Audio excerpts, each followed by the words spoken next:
Մեր օրերում շատերի հարցն այլևս այն չէ, ինչպես բարելավել կյանքը, այլ ինչպես պարզապես հանգիստ ապրել առանց ամենօրյա մտահոգությունների։ Վերջին տարիներին ապրուստի պայմանները փոխել են մեր պատկերացումները բավարար գումարի մասին։ Քաղաքացիները պատասխանում են հարցին, թե որքան գումար է պետք, որ մարդն ասի ապրում եմ առանց հոգսերի։ Գումարը նենց պետք, որ կարելի է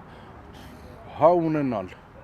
որ կարնաս պահանջի ապրես։ Նեղություն չքաշես։ Երևի թե մի 500,000 միջինում այդքան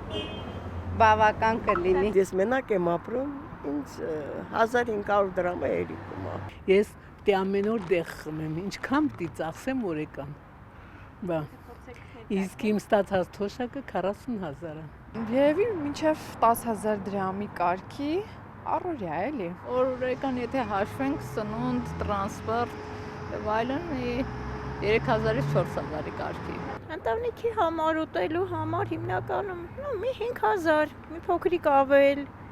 Նայած բոլորը ինչ են գնում։ Դե մոտավոր մի 300-400-ի կարգի ամսական։ Թվերն ու պատկերացումները տարբեր են։ Մի մասի մոտ գումարը սպառվում է միայն սննդի ու կոմունալ վճարումների վրա, մյուսները փորձում են խնայել, հրաժարվելով ավելորդ գնումներից։ Շատ պետք է, որ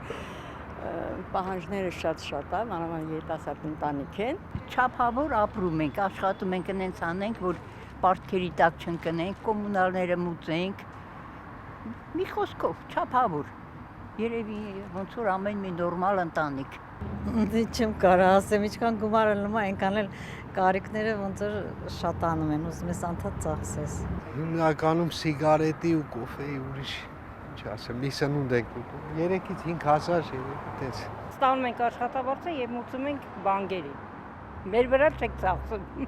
այդպես ասած։ Երբ մարդը մտածում է ոչ թե իր երազանքների, հացի ու վարձի մասին, ուրեմն խնդիրը միայն գումարի պակասը չէ։ Տարբեր են ոչ միայն թվերը, այլև մոտեցումները, բայց ընդհանուր մտահոգությունը նույնն է. արդյոք ունեցած գումարը բավարար է անհոգ ապրելու համար։ Շողեր Ղլիջյան, Կարապետ Կարապետյան, Արմալուր։